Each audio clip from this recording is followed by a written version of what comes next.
Bueno, Julia, decime vos. Eduardo, si querés ¿Listo? ir arrancando, sí, ya estamos. Sí. Bueno, buenas tardes a todos. Muchas gracias por su presencia en esta nueva edición de las charlas organizadas por Asira y por Aguera. Le damos la bienvenida en este caso a Gerardo Rabinovich, vicepresidente segundo del Instituto Argentino de la Energía. Bueno, como ustedes saben, el Instituto Argentino ha venido desarrollando distintas charlas hoy sobre su visión de lo que es la política energética o de algunas alternativas de política energética futura.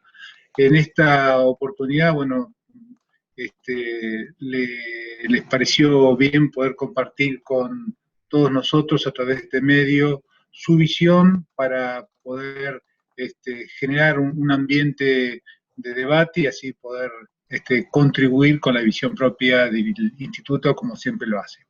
Así que para poder aprovechar bien el tiempo, ya nuevamente le doy la bienvenida a Gerardo y bueno, adelante con la presentación y espero que sea de provecho para todos. Muchas gracias.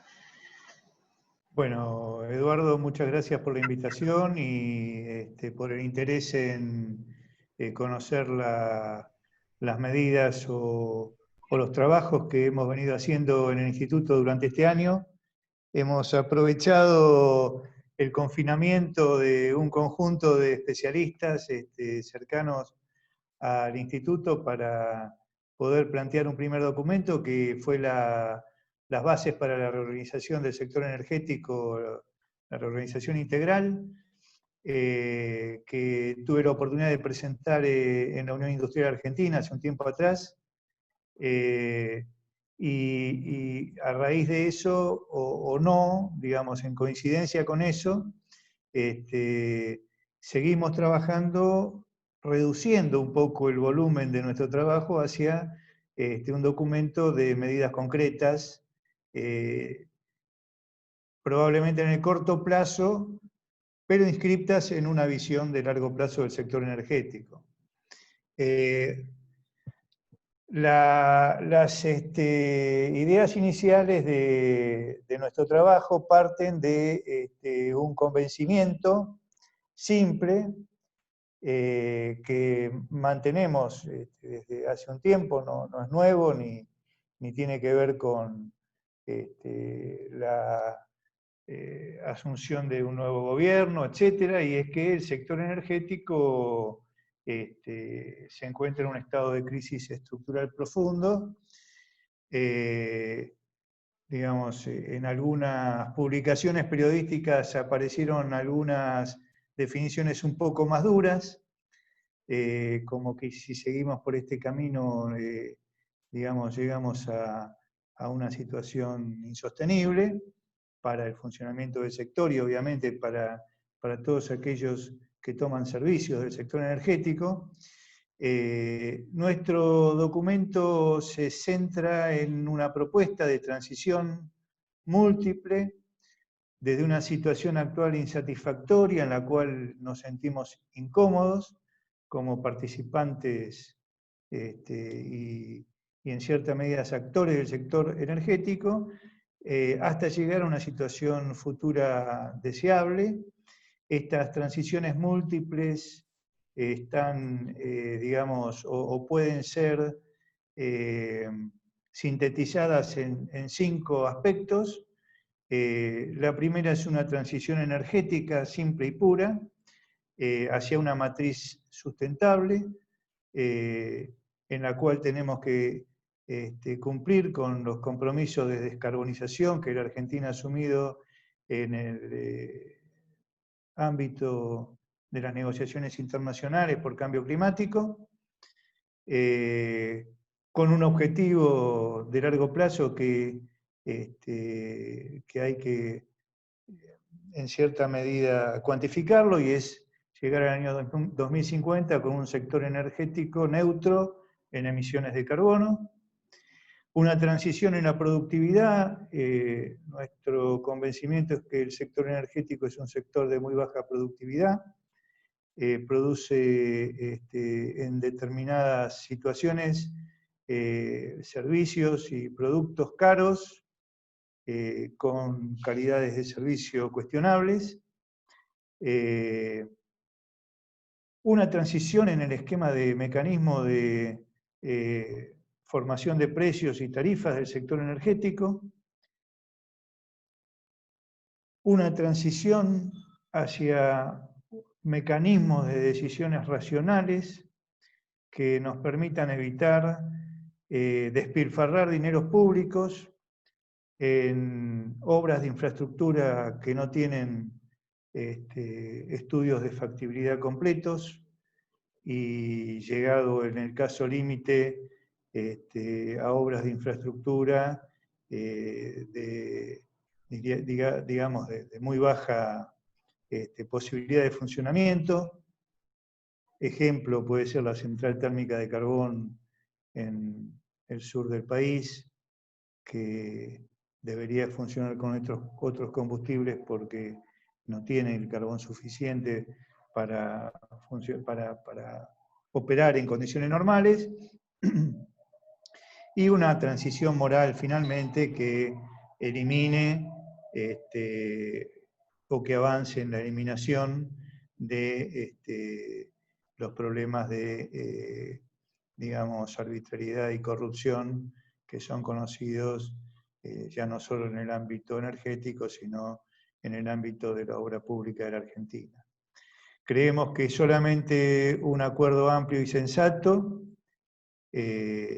digamos, de las fuerzas sociales, políticas de nuestro país, pueden evitar que el sector energético continúe con un deterioro que es indeseable y compromete, digamos, la evolución económica de nuestro país. Esta es, digamos, es la base sobre la cual avanzamos en digamos, los lineamientos para la reforma integral del sector energético y para las acciones particulares que voy a pasar a mencionar en un momento más.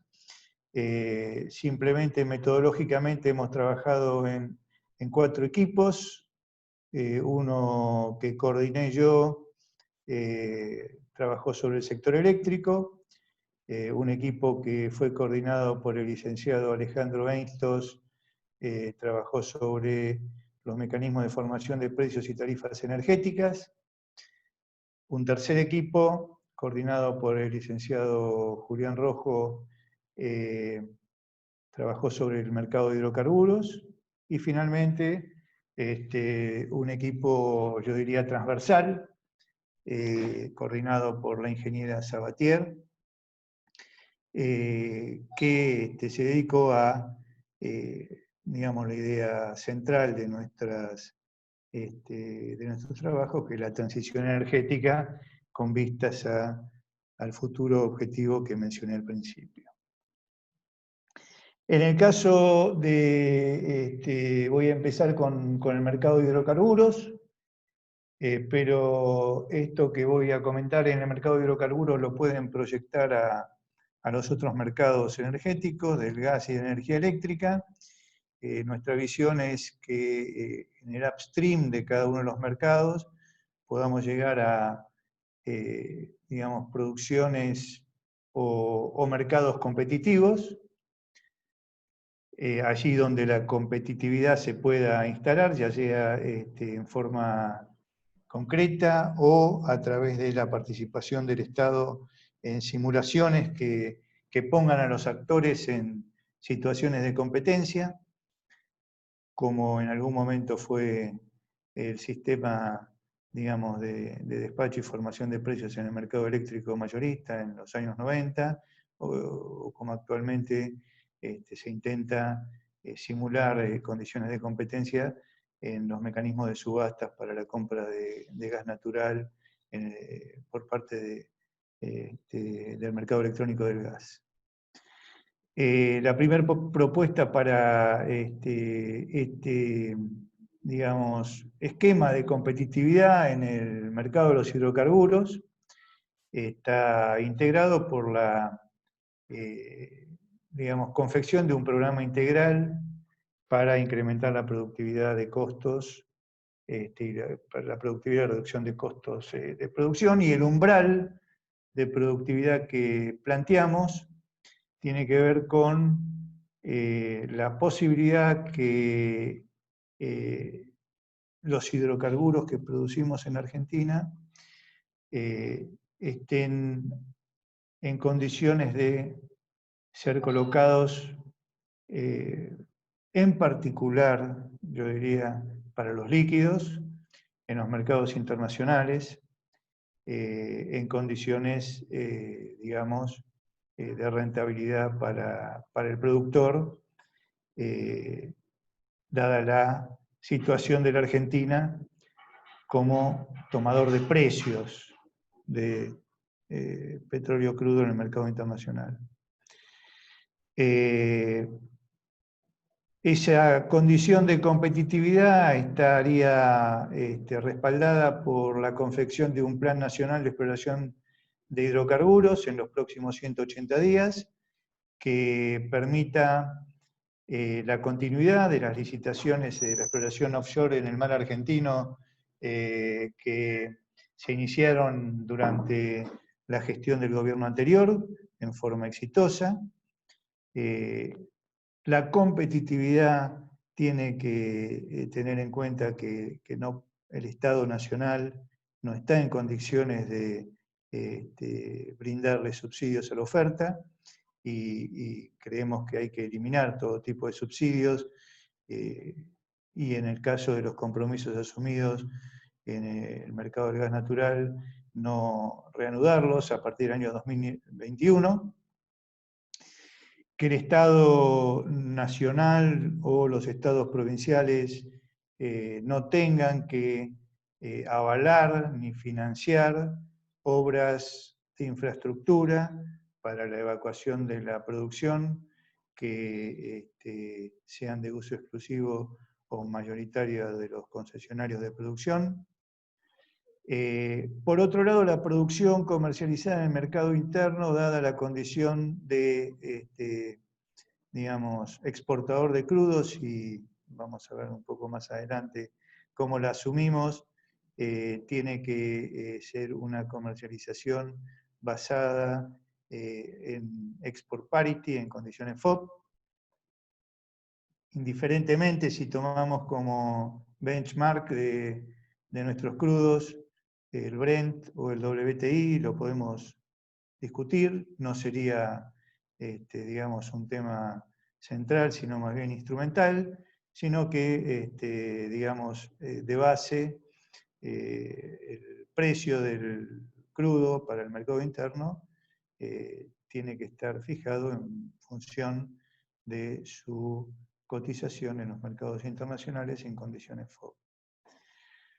En este sentido, también los márgenes de refinación o crack spread de los productos obtenidos en función de este crudo valuado a precio internacional, también tiene que tener algún tipo de correlación con los márgenes de refinación que vemos en industrias similares en otras partes del mundo, y finalmente crear un fondo de compensación a imagen y semejanza de otros países que permitan amortiguar la volatilidad intrínseca del precio del crudo en los mercados internacionales y poder mantener una cierta estabilidad de precios internos cuando los mercados internacionales sufren cambios bruscos. No decimos que no no inhibimos la capacidad del Estado Nacional de generar subsidios en determinadas circunstancias, subsidios que creemos tienen que estar dirigidos a la demanda y no a la oferta, y Lo que sí planteamos es que cualquier esquema de subsidio tiene que ser aprobado por ley de presupuesto en el Congreso de la Nación antes de su implementación.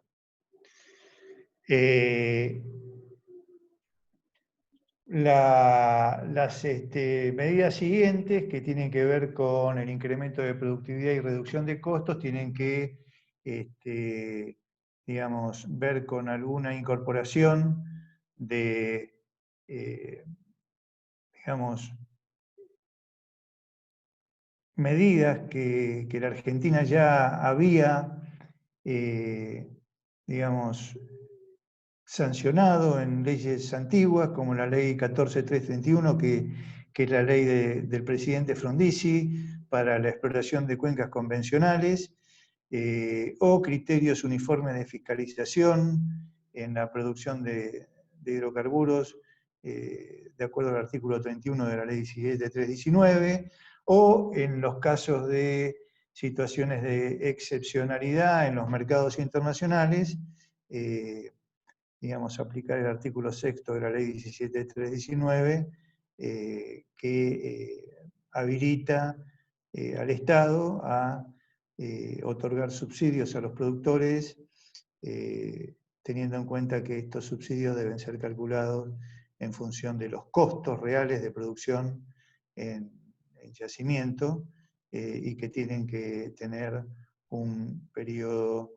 limitado, y tanto en el tiempo como en el alcance, para permitir el funcionamiento de la industria en situaciones de emergencia.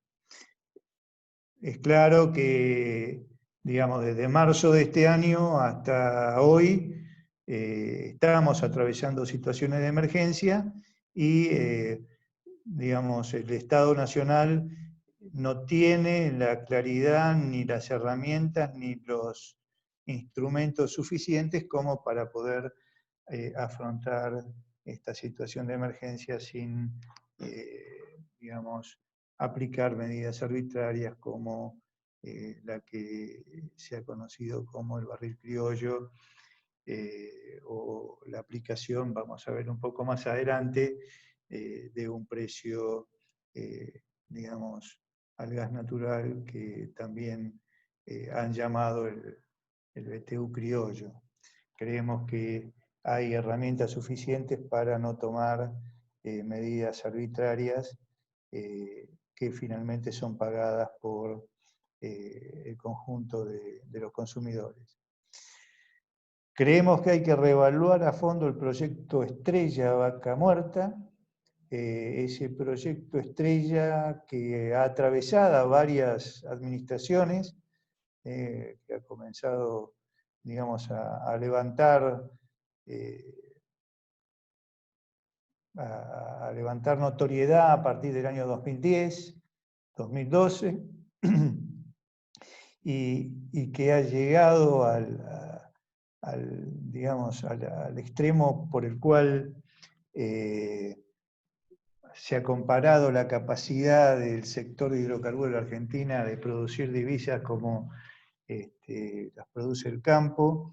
Y bueno, vemos que no ha resistido la emergencia de la pandemia, con lo cual no es un problema intrínseco de Vaca Muerta ni del petróleo no convencional, la misma situación sucede allí donde se producen hidrocarburos no convencionales, fundamentalmente en Estados Unidos, pero la Argentina tiene que reevaluar el proyecto Vaca Muerta y destacar sus fortalezas, debilidades y riesgos, para poder establecer una política viable de aprovechamiento de importantes recursos que tenemos en esa formación geológica, pero que tienen condiciones muy particulares de puesta en valor en el mercado.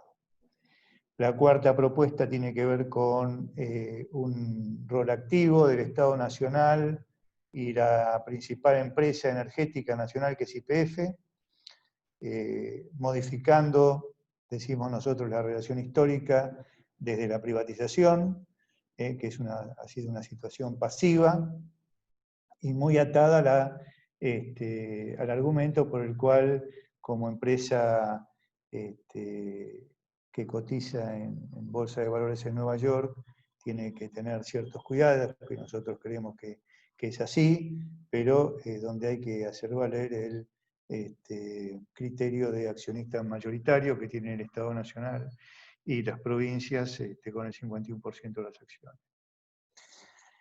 En el caso del sector eléctrico, digamos, para nosotros el sector eléctrico es el principal vector energético de las transformaciones tecnológicas de esa economía con bajo contenido en carbono que vislumbramos hacia el futuro, con avances acelerados tecnológicos en términos de manejo de grandes,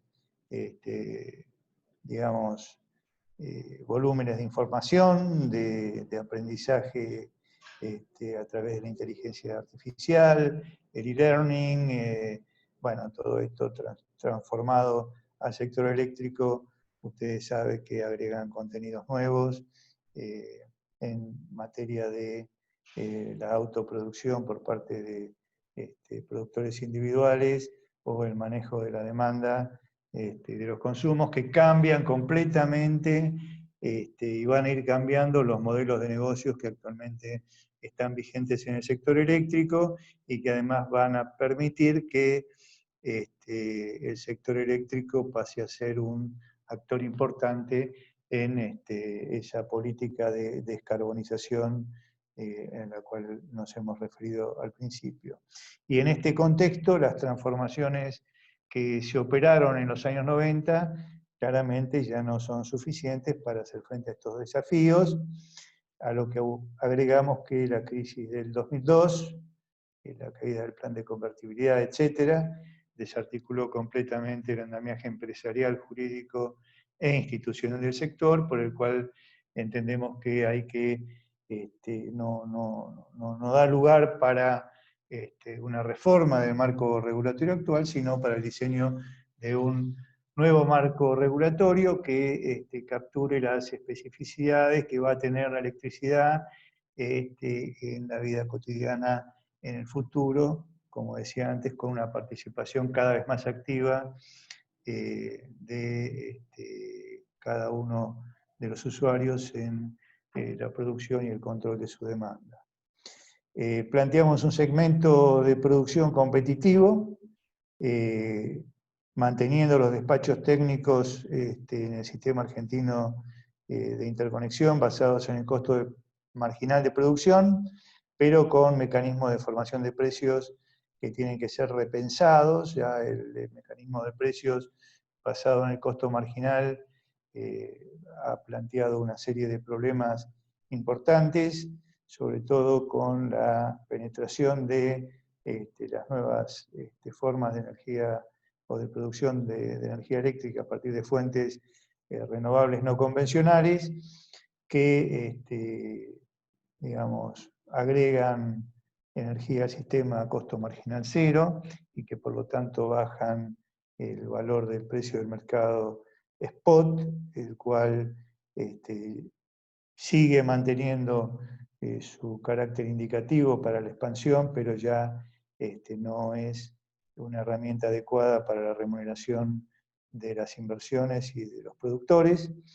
Creemos que hay que restablecer la capacidad de la oferta y la demanda de encontrarse a través de mercados a término, en los plazos que los mercados vayan determinando y consideren convenientes, promoviendo obviamente la inversión en energías renovables, que son inversiones características por su módulo del sector privado, y inversiones en grandes centrales de generación no emisoras de CO2, donde el sector privado, por la dimensión, está más limitado, como es el caso de las grandes hidro o las centrales nucleares.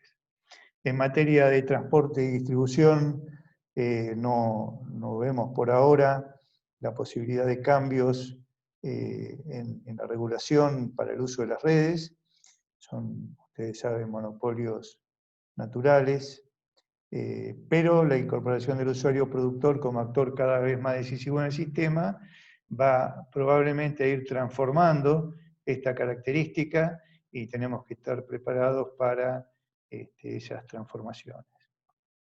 En lo inmediato creemos que hay que reorganizar el mercado mayorista para poder darle, digamos, la característica propia de un mercado, retirando la intervención que el Estado ha hecho sobre estos mercados desde el año 2002, simplificar normas y diseñar nuevos procedimientos para la operación, despacho y cálculo de precios en el mercado, restablecer plenamente el funcionamiento del mercado a término y las funciones inherentes de los generadores capturadas por Camesa, como es su intervención en los mercados de compra de combustibles.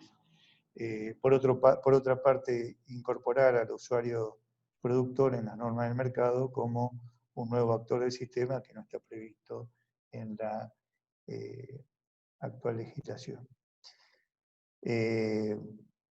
Creemos que la Secretaría de Energía, como cabeza del Estado en el sector, debe auditar los costos de generación, es decir, no debe ser presidente, porque tiene la capacidad técnica, o debe tener la capacidad técnica para esta función, que es indelegable del Estado, para detectar, digamos, posibles situaciones de abuso de posición dominante y disminución de los grados de competencia para poder dar intervención a las instancias correspondientes que actúan en defensa de, digamos, una situación de competencia.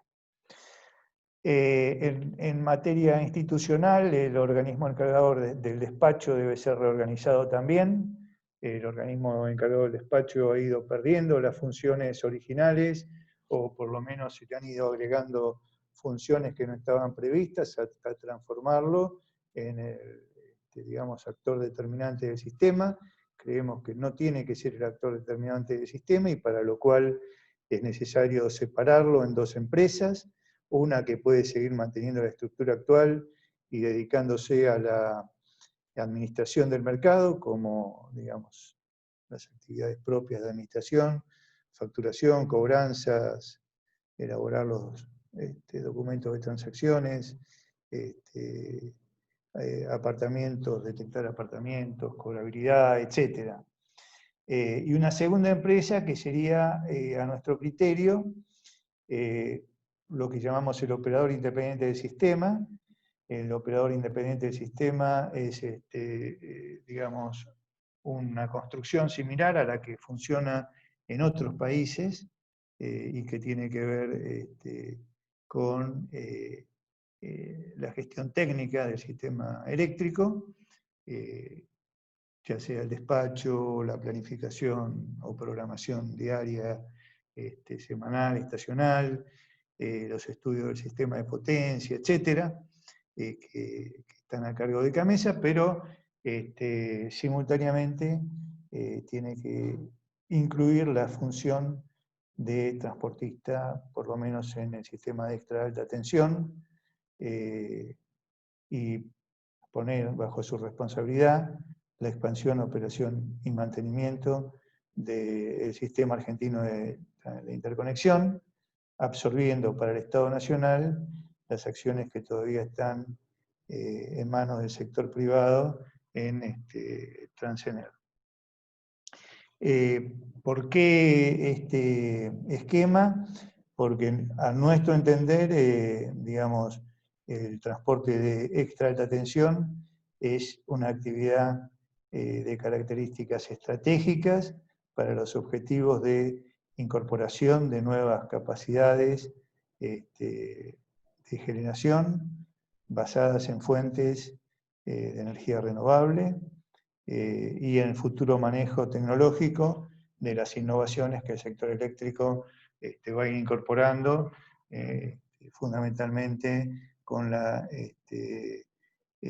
penetración de la electricidad en sectores que hasta hoy están capturados por los combustibles fósiles, como el transporte y en cierta medida algunas actividades industriales que son centrales para la descarbonización en el largo plazo de la economía. El almacenamiento de electricidad hoy está en una fase de investigación y desarrollo, pero con una expectativa importante que en el futuro pueda ser un vector importante de resolución de problemas de intermitencia que presentan las energías renovables no convencionales. En el corto plazo también creemos que las centrales hidroeléctricas cuyas concesiones van terminando desde el 2023 tienen que ser revertidas a las jurisdicciones correspondientes.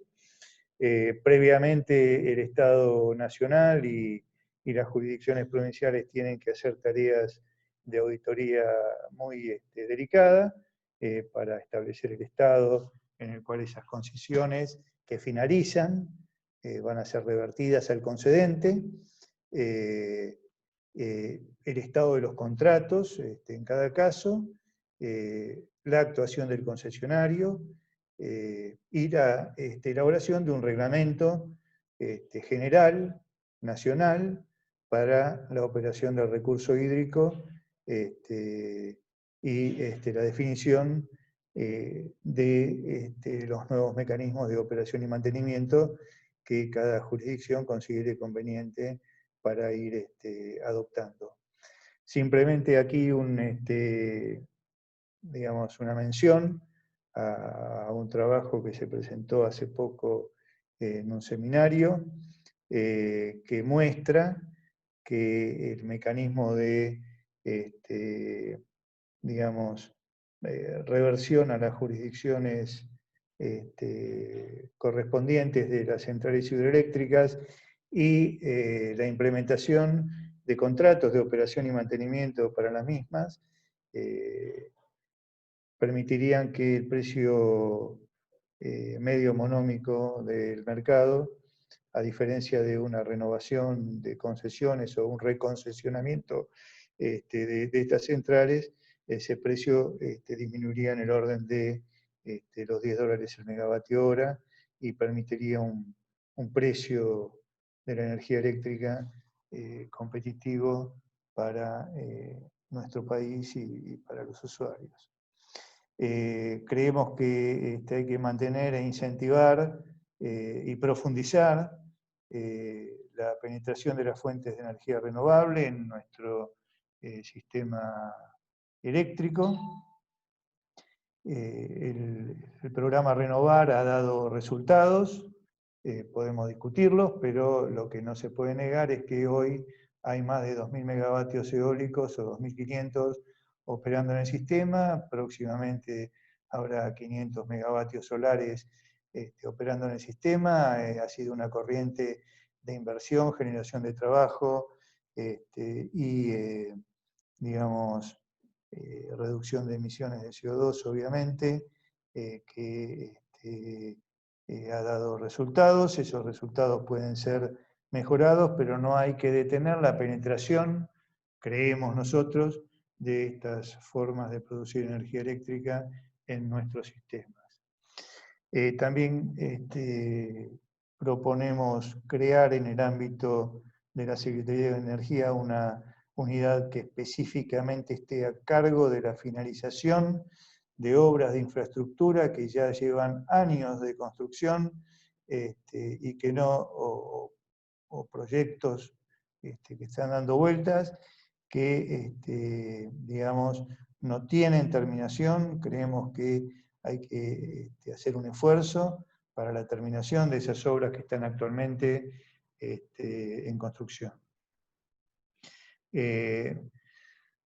Quizá este es un tema que voy a mencionar con un poco más de detalle cuando, digamos, hable de la transición energética, pero también los biocombustibles tienen un papel para jugar en el sector energético que creemos que en mayor o menor medida tiene su importancia económica, macro y micro, y lo mismo para un país agrícola como el nuestro, el aprovechamiento de oportunidades de fuentes locales, micro, regionales, de biogás, para, en este caso estamos hablando de producción de electricidad, pero tiene múltiples usos.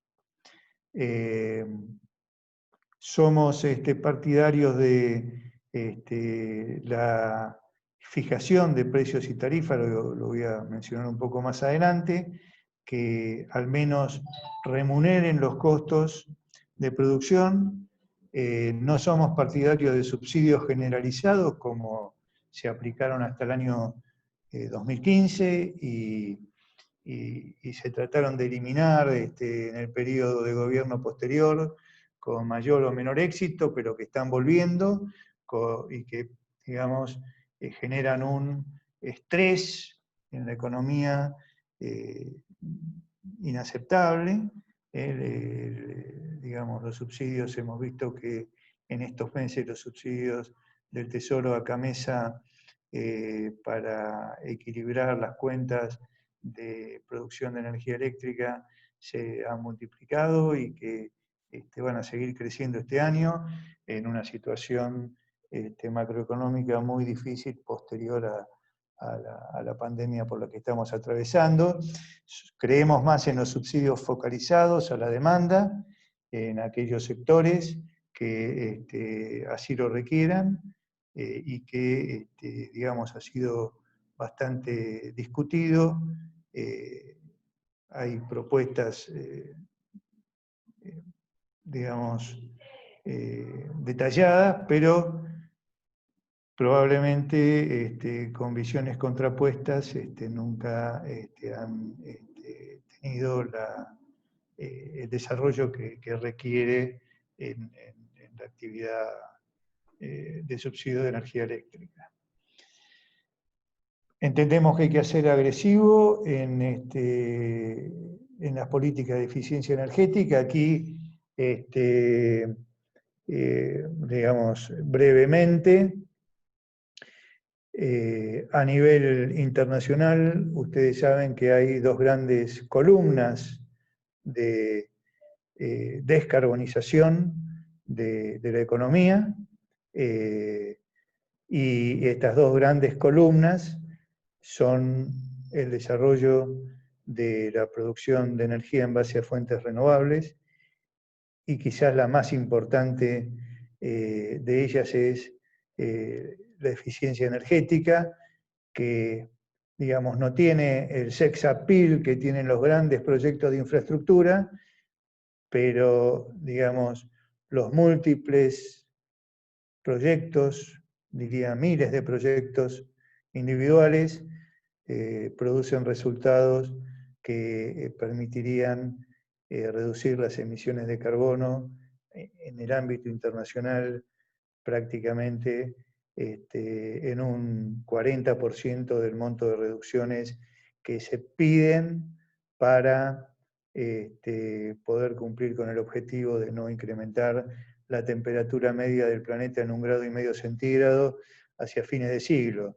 La eficiencia energética es un tema central en cualquier política energética que, digamos, querramos desarrollar.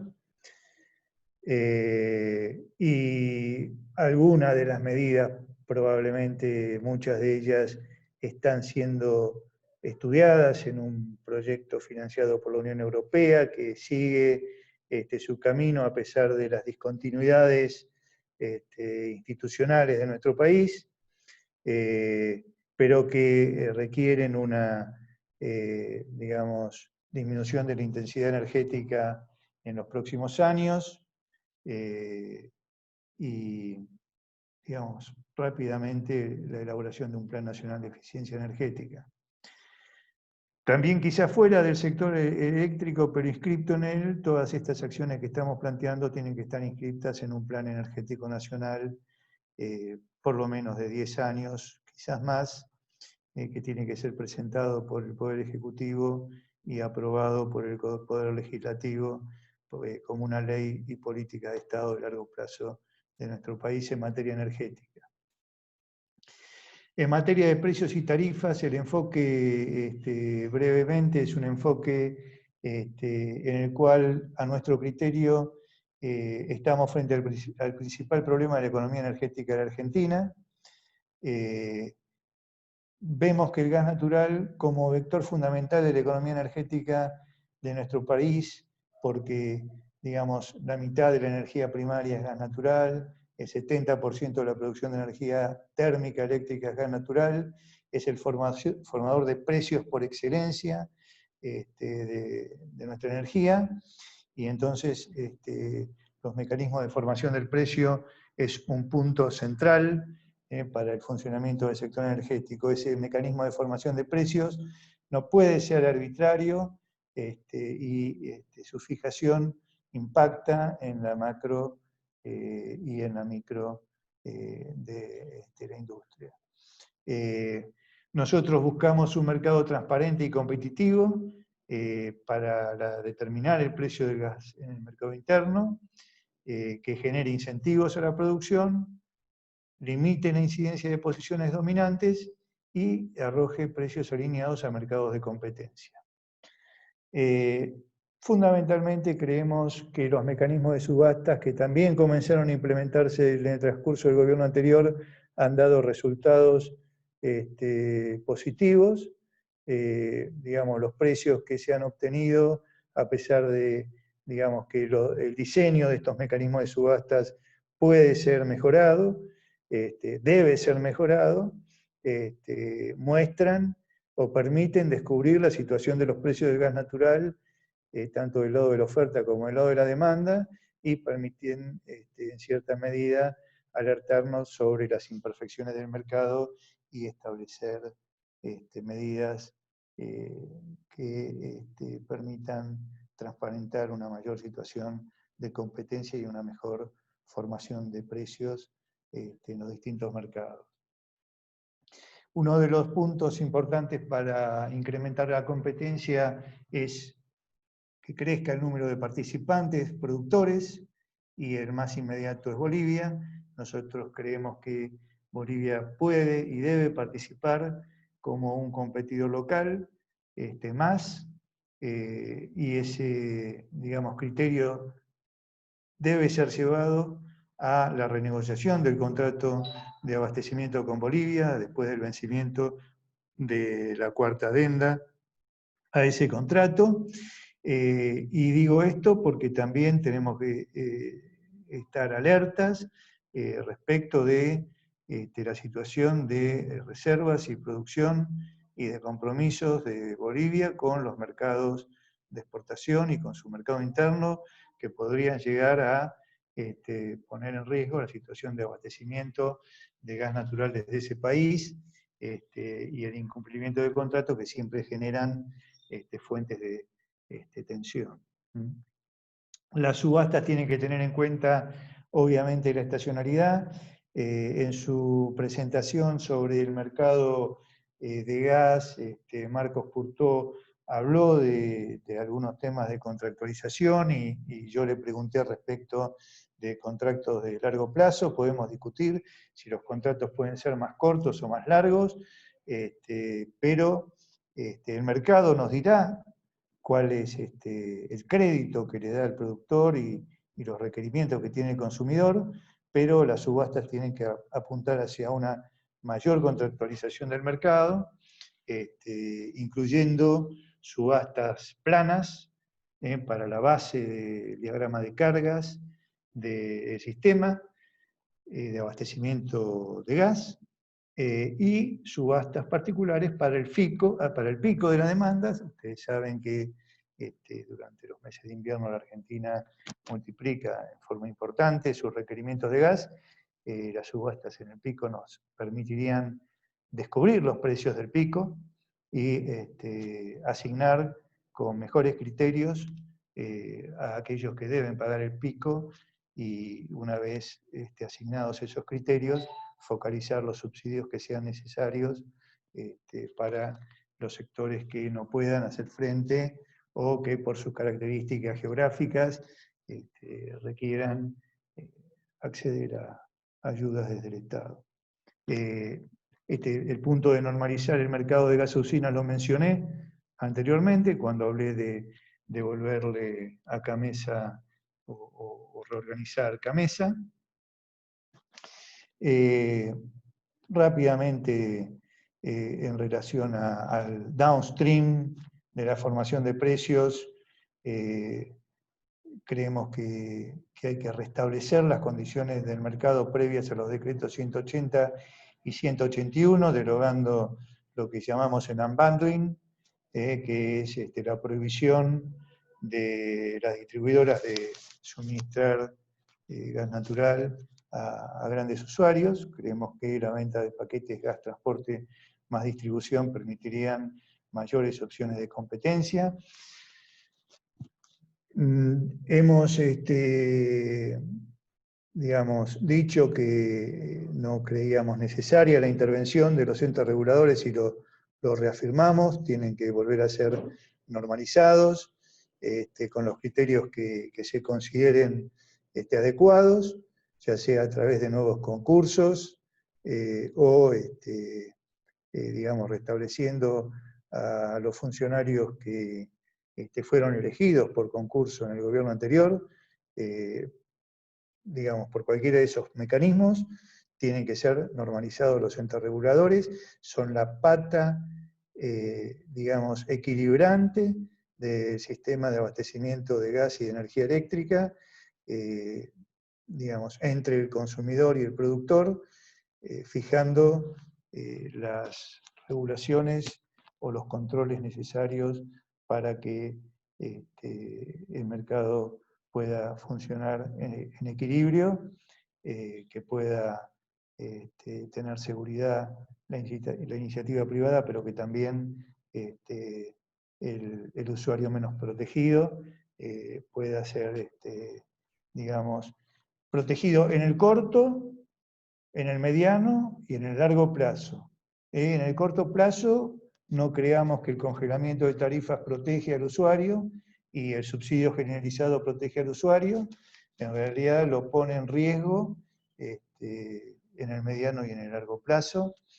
Algunos detalles que no voy a profundizar, como temas que tienen que ver con la volatilidad del tipo de cambio y los esquemas de contratación entre productores, distribuidores, grandes usuarios, usinas, etcétera, tienen que generarse reglamentos, permitirse acciones que en definitiva tiendan a asegurar un óptimo mínimo en el mecanismo de formación de precios del mercado de gas natural, en el marco de la revisión tarifaria integral que se hizo en el año 2017. Creemos que hay que mantener los mecanismos de actualización mediante una fórmula polinómica que refleje en mejor medida la evolución de los costos, rebalancear las tarifas y en cierta medida, por lo menos durante la emergencia y mientras se mantenga la pandemia, los mecanismos de factura plana son, digamos, deseables para la previsibilidad de los usuarios.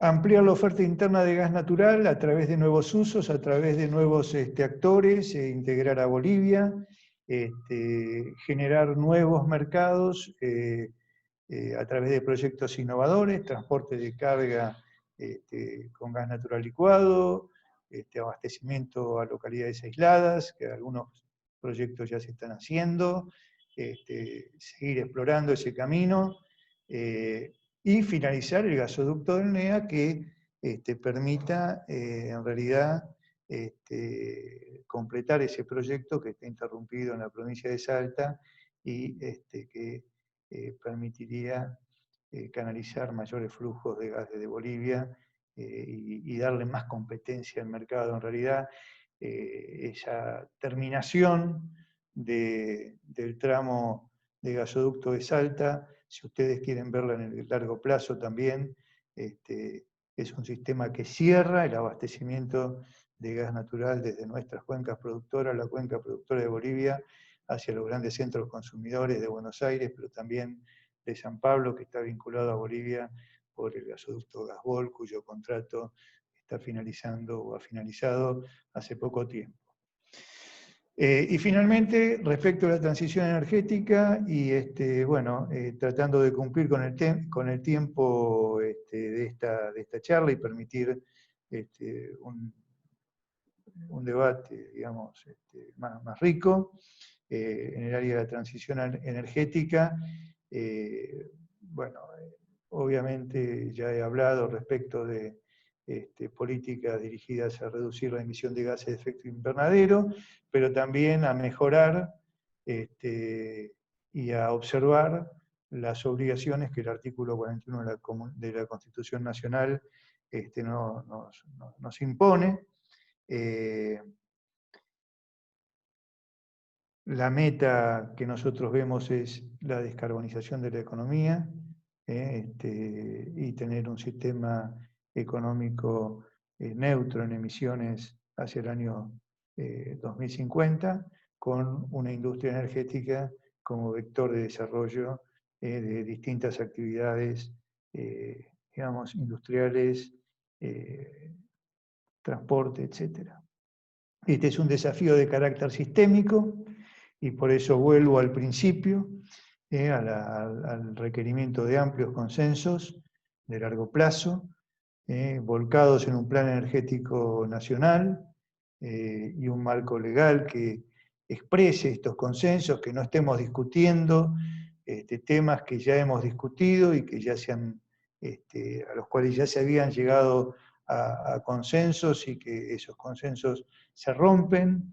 Creemos que hay que dar un marco institucional de estabilidad y ese marco institucional fortalecido por campañas de educación y sensibilización en los temas que he comentado: eficiencia energética, biocombustibles, biogás, renovables, generación distribuida, y crear una agencia gubernamental para administrar esta transición que nosotros estamos proponiendo. Bueno, y aquí entonces sí ya termino mi presentación, que he tratado de hacerla lo más sintética posible. Los documentos se pueden encontrar en nuestro sitio web, y también están a disposición, de forma que quedo a disposición de ustedes para las preguntas. Dale, sí, fueron surgiendo varias preguntas, ahí te leo algunas. Algunas tal vez ya las respondiste, pero bueno, te las pregunto igual. Por una de Eduardo dice: si imaginás competencia de las energías renovables con el resto de las tecnologías, tanto en despacho como en precio.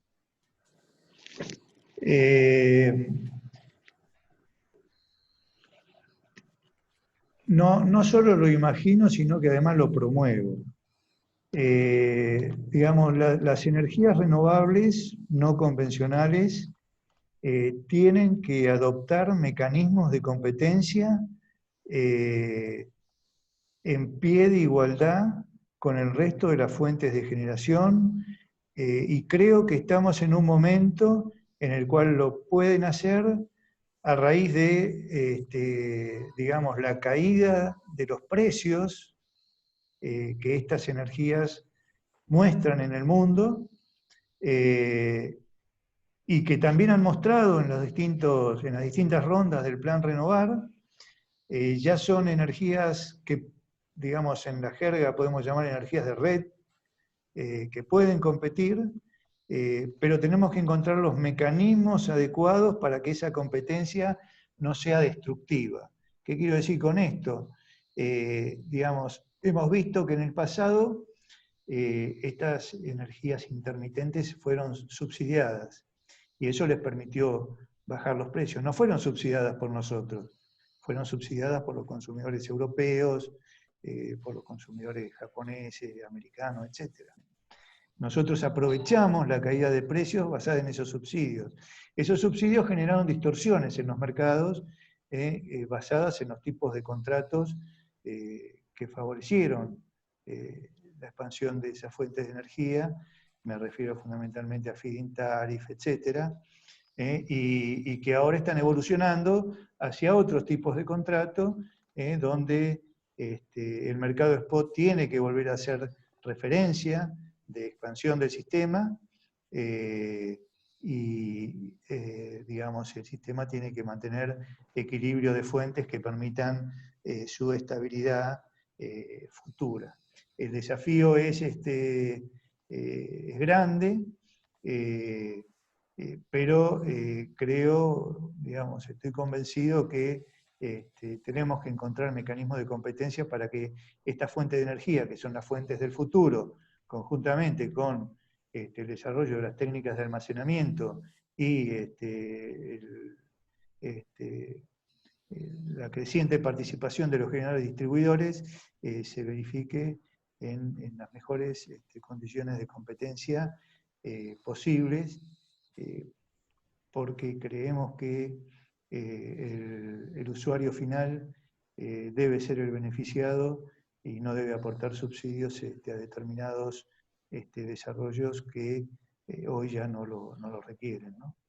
Bien. Respecto, acá hay otra pregunta, respecto al plan de eficiencia energética, ¿ves que debería tener algún tipo de incentivos el plan para avanzar? Tiene que tener incentivos. Yo mencioné algunos. En primer lugar, estoy, digamos, poniendo como una de las primeras tareas la elaboración de un Plan Nacional de Eficiencia Energética. Este Plan Nacional de Eficiencia Energética no es un enunciado vacío. Los países de la Unión Europea, los 26 países, tienen sus planes nacionales de eficiencia energética y hay fondos comunitarios que lo financian. Ahora, digamos, ¿dónde están los incentivos? Los incentivos deberían estar más bien en, digamos, las facilidades de financiación de los equipamientos.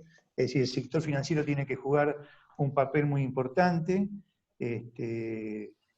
ofreciendo tasas, probablemente ahí sí, subsidiadas hacia los consumidores o los usuarios consumidores. También incentivos en términos de incorporación de eficiencia energética en las distintas... esto estaba previsto y en la década de los 90 los hemos estudiado en las distintas sesiones de revisiones tarifarias, ya sea para el gas o para la energía eléctrica, es decir, incentivos en las tarifas a aquellos usuarios que digamos, apliquen medidas de eficiencia, y también incentivos en materia legislativa en cuanto a, digamos, obligar al Estado Nacional en aquellas actividades como la construcción de viviendas, a que el Estado Nacional construya viviendas sostenibles energéticamente, que son las que pone al servicio a través de los planes nacionales de vivienda o los planes provinciales de vivienda de los sectores más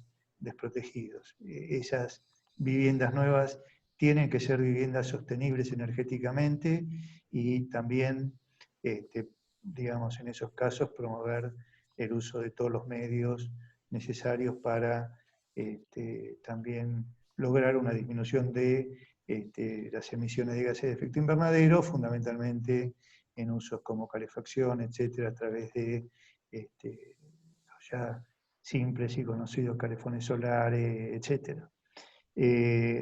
Digamos, proponemos avanzar fuertemente en todas las tecnologías e innovaciones que incrementen la eficiencia en el uso de la energía, y sí, el Estado Nacional tiene que ser líder en los incentivos que ofrezca a los sectores más desprotegidos, sobre todo, para que sean conscientes de esta necesidad. Bien, Gerardo, hay varias preguntas. Damián, tenemos Sí. muchas de hidrocarburos y gas y muchas de Sí. energía eléctrica. ¿Querés que agrupemos un poco? Porque son un montón. Dale, Sí, yo como acá quieras. te junto dos, una rápido. Dice si las reservas de Bolivia están certificadas para atender el mercado de Argentina y de Brasil, y también si por qué considerar a Bolivia como en las subastas, ya que es un gas caro. Bueno, a la primera pregunta, hay dudas respecto de las reservas de Bolivia. Tenemos información desde Bolivia que las reservas existen y que no se certifican por falta de inversiones.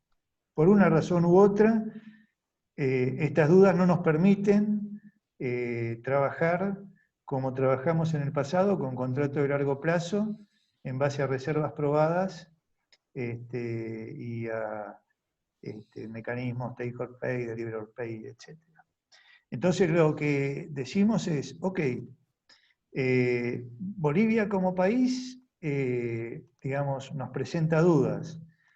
Bolivia como productor, ¿qué dudas nos presenta para ofrecer contratos quizás más cortos en centrales de generación en el NOA, que compita con el gas de vaca muerta? Los costos de producción de ese gas podría ser muy bajo. No sé por qué dicen que el gas es caro, lo que es caro es el contrato, pero el gas de Bolivia se produce a 1 o menos de $1 el millón de BTU.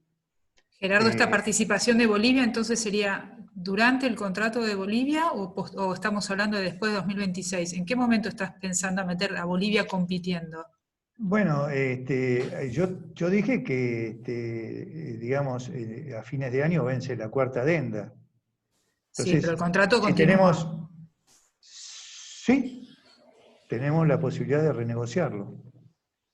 Ahí tenemos que renegociarlo con la suficiente inteligencia como para, digamos, eliminar dudas que nos puedan aparecer, ofrecerle la oportunidad a Bolivia ya de no depender del Estado argentino, sino depender de los consumidores argentinos, y el argentino no depender de las reservas de Bolivia, sino que esos consumidores, ya sea industriales, usinas eléctricas, incluso los mismos distribuidores, fundamentalmente del NOA, puedan comprarle gas a Bolivia y Bolivia lo pueda vender no solo a través de YPFB. Sabemos que Pluspetrol tiene un 15% del gas que produce en Bolivia que puede comercializar libremente, y así se pueden dar otras situaciones. Entonces, sí, tenemos un contrato hasta el año 2026, un contrato que justamente tiene el problema de la terminación del tramo de gasoducto en Salta, que, digamos, si nosotros lo quisiéramos cumplir no podríamos, y a Bolivia le conviene que nosotros no podamos cumplirlo porque no se pueden inyectar esos 26 millones de metros cúbicos día, y entonces hay que encontrar soluciones innovadoras. Nosotros propugnamos siempre ir hacia aquellas soluciones que permitan dar más certeza y mejores condiciones de competencia de un lado y del otro de la frontera, ¿no? Okay. Yo también tengo alguna más acá de gas. Ya vos hablabas, Gerardo, de Argentina en un escenario de autoabastecimiento con saldos exportables, en particular de líquidos. O sea, vos no estás viendo una Argentina gran productor de gas natural, gran exportador. Solo estás No. pensando en saldos de verano o situaciones así. Sí, Argentina no es un actor en el mercado internacional de gas. Y no lo ves para el futuro. Y no lo veo para el futuro. No lo veo para el futuro porque si vemos a los grandes actores internacionales en el mercado de GNL fundamentalmente, vemos que los volúmenes que estos actores manejan son incluso superiores a los volúmenes que nos podría dar el gas no convencional. Pero sí veo a la Argentina como un proveedor de gas regional. Y un proveedor de gas regional que en función de los incentivos que se vayan dando en las cuencas, y no solo de gas de verano, tiene mercados en los países limítrofes que pueden ser interesantes. Estoy hablando de Chile, estoy hablando del sur de Brasil, y de nuestro mercado interno propio. Ese es el hinterland de la Argentina, si ustedes quieren. La Argentina tiene capacidad para digamos, promover el desarrollo, primero de nuestro mercado y luego de los mercados cercanos. ¿Por qué digo esto? Digo esto porque, digamos, en primer lugar, no estamos viendo en los próximos años, cuando digo próximo digo 5 años, precios atractivos en el mercado del GNL. Podemos equivocarnos porque cualquiera digamos, cuando mira hacia adelante y tira un pronóstico de este tipo, digamos, toma un riesgo. Pero no vemos un mercado internacional de GNL en el que la Argentina pueda capturarlo en función de sus costos de producción del gas no convencional. Precios de 5 o 6 dólares en el mercado asiático, en el mercado europeo, no son precios que remuneren la producción del gas natural en nuestras cuencas. Sí, los precios de gas natural en nuestras cuencas y, digamos, en condiciones competitivas, permiten llegar y tenemos la infraestructura prácticamente en el lugar, nos permiten llegar a los mercados regionales. Entonces, digamos, veo por un lado una facilidad para la Argentina de producir excedentes de líquidos y exportarlos, porque no requieren inversiones pesadas en infraestructura. Los exportamos a precio internacional, como buenos tomadores de precio que somos, pero a su vez, digamos, ese excedente de producción de líquido también nos va a dar gas asociado y también nos va a permitir generar flujos de fondos para aquellos yacimientos que no son tan ricos en líquidos y que producen gas, para colocarlos en nuestro mercado o en los mercados regionales. Bárbaro, gracias. Hay una pregunta también, si podés profundizar el tema del rol de YPF. El rol de YPF, tanto desde el gerenciamiento y la toma de decisiones y el rol en el mercado de YPF, y también está el tema de YPF Energía, YPF Hidrocarburos. ¿Qué ves en YPF? ¿Como una empresa de energía luz, en todas las energías? ¿O hay otros especialistas que hablan de una vuelta de YPF más petrolera, digamos? Y también en cuanto a la toma de decisiones y su rol en el mercado. YPF es una empresa petrolera. El que tenga alguna duda de eso simplemente tiene que mirar la empresa, sus balances y sus recursos humanos, y su historia. YPF es una empresa petrolera. Que el mundo avance, digamos, hacia otra forma de energía, digamos, yo creo que, a ver, alguien me podría cuestionar que Shell es una empresa petrolera, o que BP es una empresa petrolera, y ellas tienen sus divisiones renovables, pero son empresas petroleras. El 90% de su negocio es petróleo y gas, que continúa siendo un negocio tremendamente importante. En ese sentido, YPF, no tengo ninguna duda que es una empresa petrolera.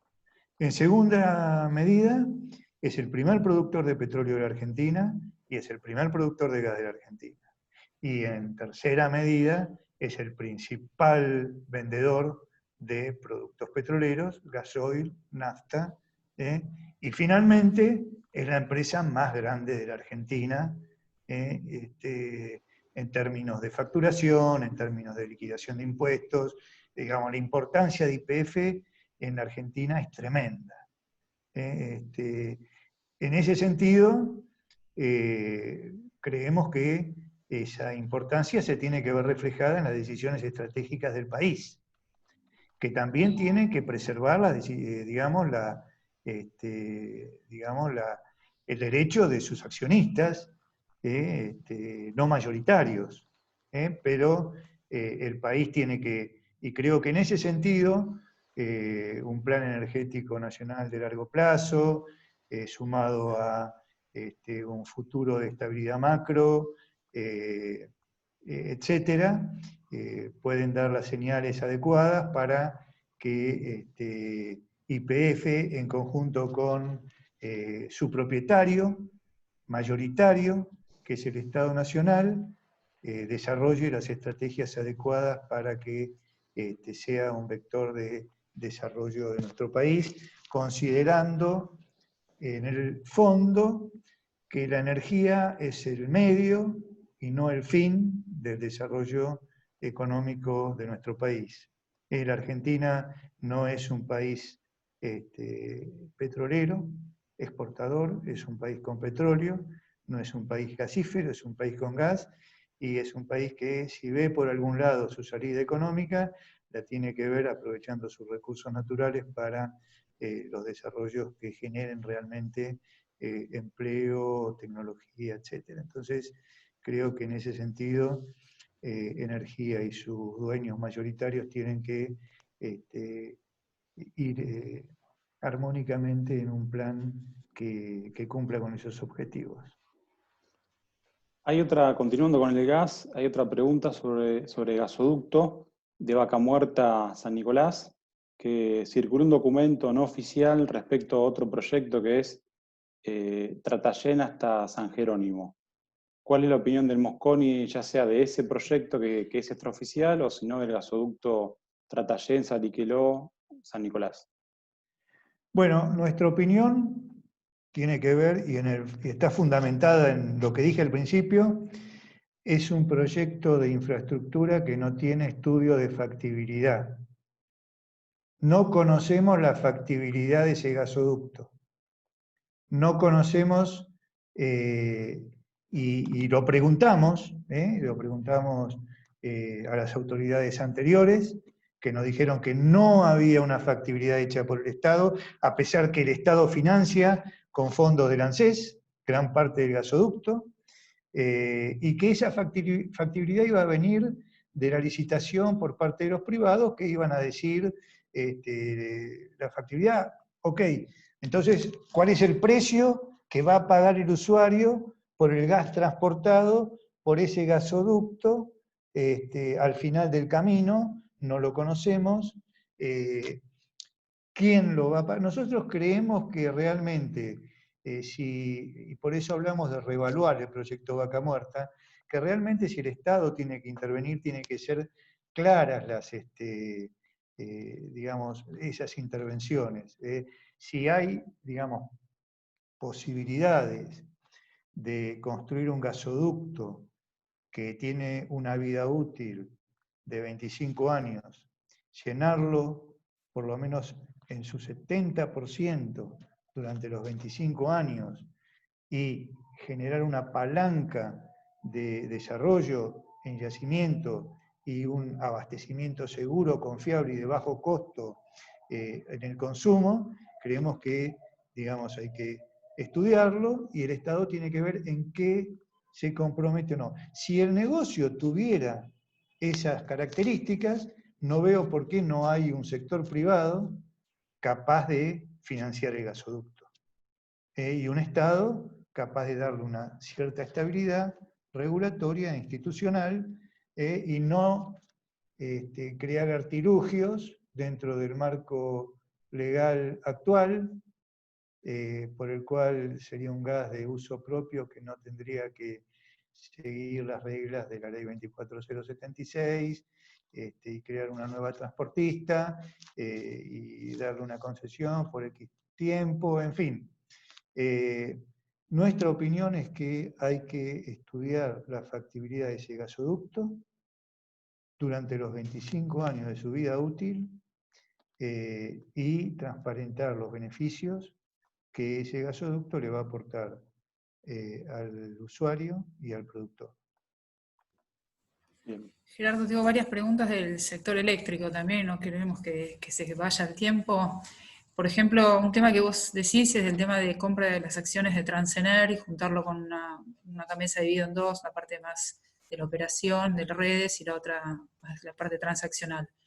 En el caso de Transener, va la pregunta, hay un problema de las expansiones de las redes de alta tensión, no resuelto en 25 años, pero tengo entendido, o sea, que la operación y mantenimiento de Transener, ustedes la cuestionan, los resultados de la operación en cuanto a índices de calidad o otros temas, o por qué esta necesidad entonces de tener las acciones de Transener en la operación y mantenimiento. El privado no lo puede hacer, no lo puede continuar haciendo, hace falta que lo haga el Estado, la operación y mantenimiento, no puede desglosarse y que el Estado haga, en todo caso, la expansión, porque vos planteás la compra de las acciones por una necesidad estratégica de definir expansiones, pero la operación y mantenimiento también hace falta, en la visión de ustedes, llevarla al Estado. Te contesto también categóricamente. Nosotros creemos que Transener es la mejor heredera de Agua y Energía, en el buen sentido. Tiene los mejores ingenieros, especialistas, y ha tenido una performance excelente operando y manteniendo. Como empresa, le tenemos no solo un gran cariño, sino admiración y respeto. En esto quiero ser claro.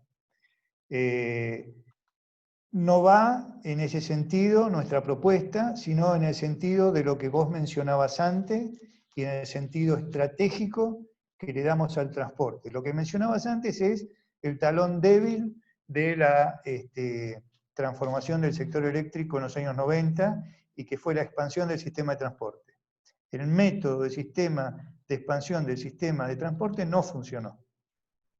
Y entonces el sistema de transporte no expandió por los criterios que preveía la 24065 y expandió por otros criterios, etc. Pero siempre de una forma arbitraria. Y fue el Estado el que financió la expansión, no ANEA, por un préstamo del BID, Comahue Cuyo. El único ejemplo exitoso de expansión por el mecanismo de beneficiarios, si quieren, fue la cuarta línea del Comahue. Entonces, digamos, nosotros hemos estudiado otras organizaciones similares en el mundo. Puedo hablar del Operador Independiente del Sistema de California, de New England, o las empresas de transporte en Francia o muchas en Alemania, donde sí tienen en su responsabilidad la expansión del transporte y digamos, la operación y mantenimiento. Pero la operación y mantenimiento, en definitiva, es un detalle que puede ser muy bien resuelto con el sector privado a través de un contrato. Es decir, yo puedo contratar a una empresa que se llama Opener, ¿sí?, que opera y mantenga, y yo le pago una factura mensual. Pueden ser los mismos de Transener o no. Pero como no tiene la responsabilidad de la expansión y tiene unas ciertas responsabilidades inherentes al funcionamiento del sistema que son estratégicas, entonces creemos que la concesión, digamos, de este sistema debería formar parte de las obligaciones de ese operador independiente del sistema, que además tiene que facilitarle el camino a las nuevas centrales de generación renovable intermitente, que por diversos motivos no tiene conexión o no tiene desarrollo, para ese objetivo estratégico de largo plazo en el cual decimos 2050,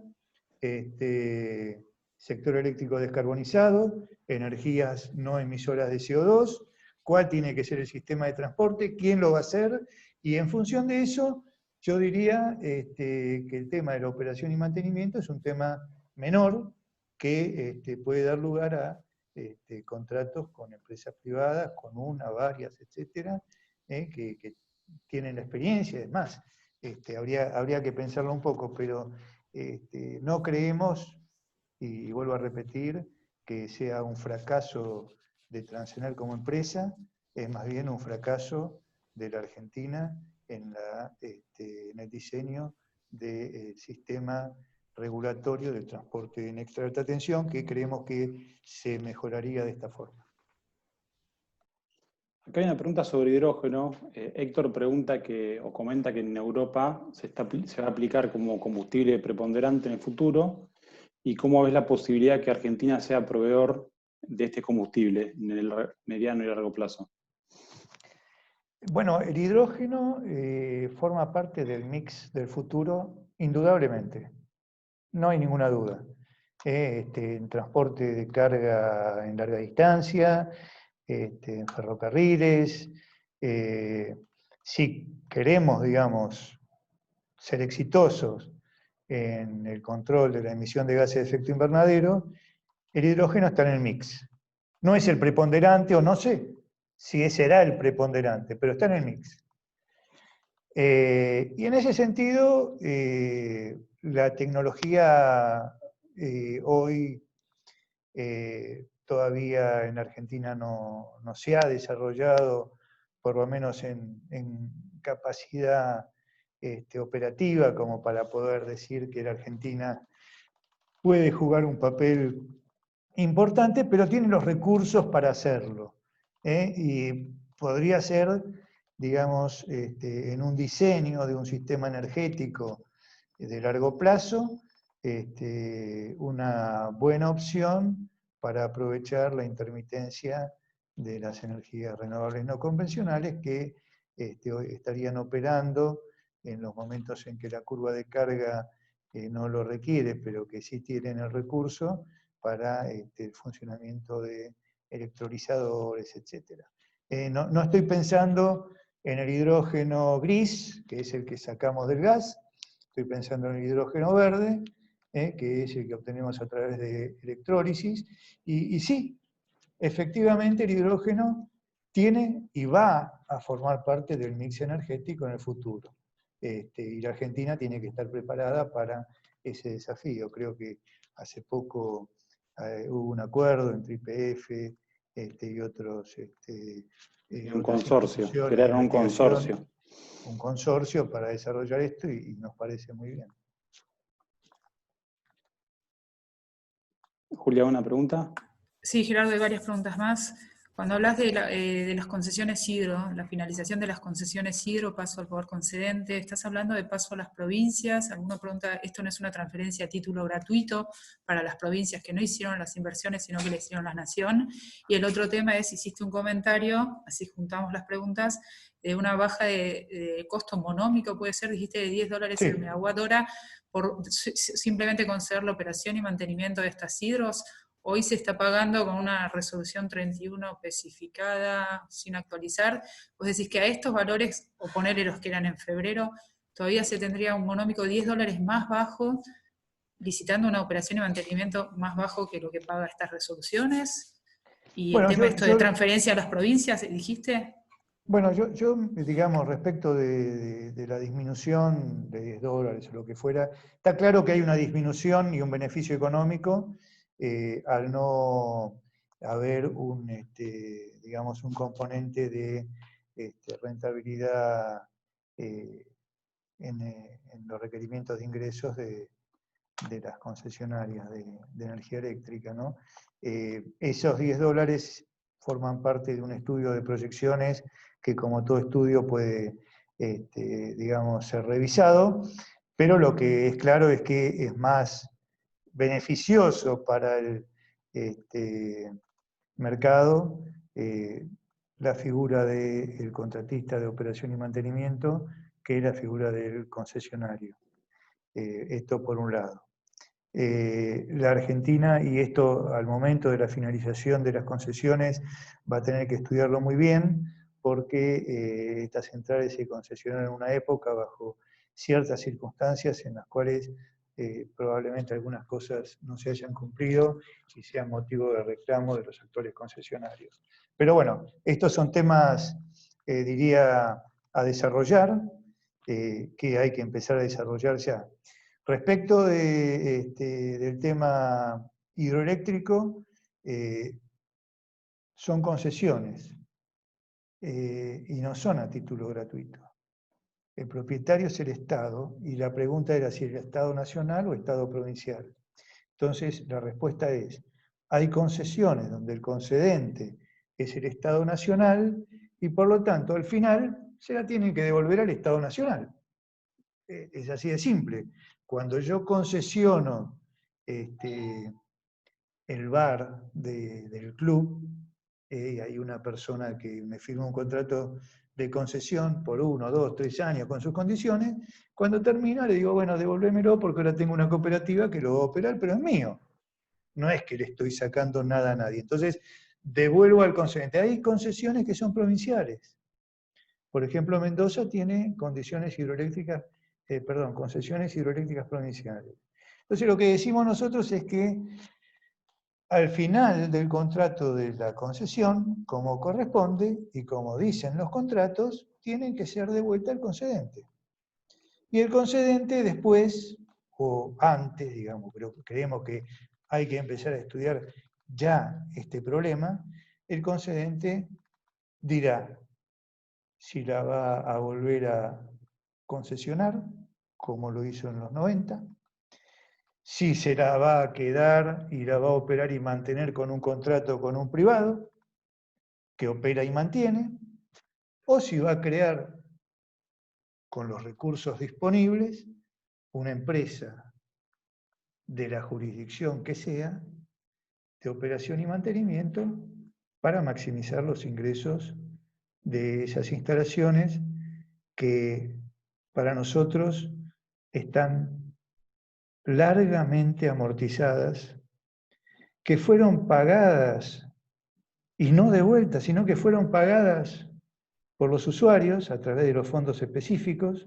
No es que al usuario le devolvieron, como uno está acostumbrado en la industria eléctrica, que yo financio y me devolvés con electricidad. No, los usuarios pagaron con cada factura un fondo específico que se usó para construir esas centrales. Estoy hablando de Chocón, Alicurá, Piedra del Águila, Cerros Colorados, etcétera, etcétera, etcétera.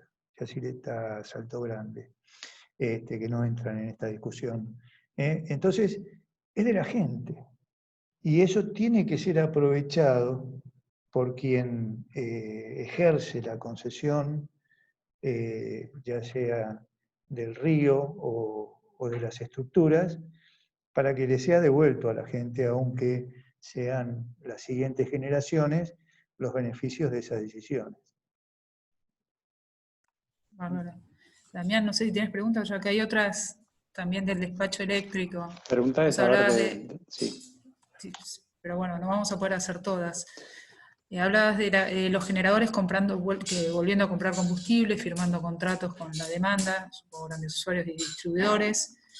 Despacho, al comprar combustibles, compiten en el despacho, aunque a un costo marginal. ¿Qué es lo que paga la demanda? ¿Cómo sería ese meollo? ¿El costo marginal, costos medios? ¿Cómo se resuelve eso que a la vez después define un poco las expansiones del sector de generación? O sea, una vuelta a costos marginales, seguimos con costos medios como los últimos 20 años. ¿Cómo se define todo eso? Bueno, es expansión y tarifas, es todo junto, ¿no? Esa es una muy buena pregunta y voy a darle una respuesta que quizás no sea satisfactoria porque no hemos entrado en el detalle nosotros, pero mi respuesta es más bien histórica y tiene que ver con cómo se implementó el sistema de costos marginales, no en la Argentina, sino en Francia, que es el creador de este sistema. Francia desarrolló un esquema de optimización de su parque de producción eléctrica simulando un mercado a través del despacho de costos marginales de sus unidades de generación. Y creó los modelos que tenían como objetivo en su momento la minimización del costo de combustible del sistema eléctrico. Este es el origen del sistema de costos marginales. Luego se intentó ese sistema adaptar a una situación de competencia, no diría en Francia, pero sí en las experiencias en el Reino Unido, en Chile, etc. El meollo central de este sistema es que, digamos, y de vuelta voy a la teoría, si quieren, el meollo central es minimizar el uso de combustibles en el sistema eléctrico, el costo de combustibles. Entonces, despachando agua, viento, solo, lo que fuera, el costo marginal es cero. Pero si yo despacho ese costo marginal, no voy a generar incentivos para la generación de respaldo, que es térmica. Entonces, digamos, en su momento los franceses generaron una ecuación de equilibrio a través de las tarifas, una perecuación tarifaria, etcétera, que equilibraba las cuentas de Electricité de France. Y entonces el sistema funcionaba, porque el cliente pagaba una tarifa que no era el costo marginal, sino que era un costo, si quieren, medio, equilibrado, con subsidios interregionales. Era un sistema más complejo, pero que era íntegramente estatal. Ahora estamos en presencia de un sistema donde hay varios actores, privados, estatales, etc. Entonces tenemos que, con esos conceptos, ver qué herramientas utilizamos para optimizar los costos del sistema, ya sea a través de remuneración de costos medios de potencia, de costos marginales de energía y de los distintos productos que el sistema de producción eléctrico requiere ser remunerado, reserva, frecuencia, etc. Entonces, no es una respuesta simple, la pregunta es excelente y hay que construir un sistema de remuneración a los generadores que prevea esta problemática. La aplicación del sistema de costos marginales en Europa y la promoción de energías renovables no convencionales a través de la feed-in tariff generó un monstruo en el cual, por un lado, se despachaban centrales obligatoriamente con costo marginal cero, que distorsionaban el costo marginal del sistema y que desalentaba no solo la inversión nueva, sino el funcionamiento de las máquinas existentes.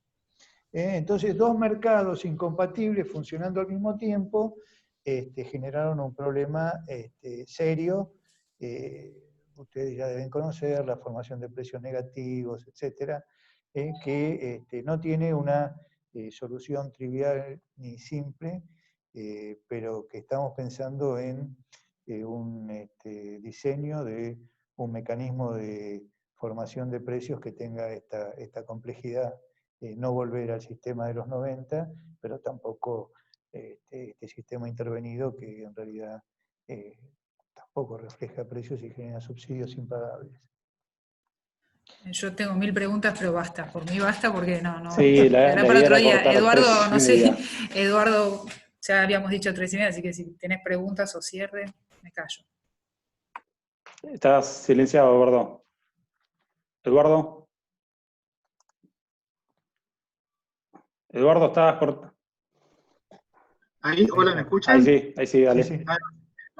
Te decía que muy interesante la charla, Gerardo. Sin duda son muchos los puntos. Creo que has barrido justamente muchos de los puntos que siempre tratamos de dilucidar para ver cuál es la política energética que se tiene que llegar a futuro, ¿no? Poder consolidar un camino que apunte sin duda a un desarrollo de la Argentina y desde el punto de vista de consumidores industriales y de servicios, nos permita tener tarifas competitivas que nos permita desarrollar todo el potencial.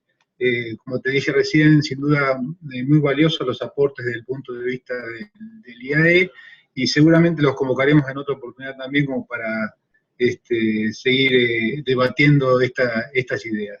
Desde ya, muchísimas gracias, agradezco toda la predisposición y el tiempo, así como a todos los asistentes. Así que con esto damos por cerrada la charla de hoy. Muchísimas gracias, Gerardo, Muchas a Ale gracias. y a todos.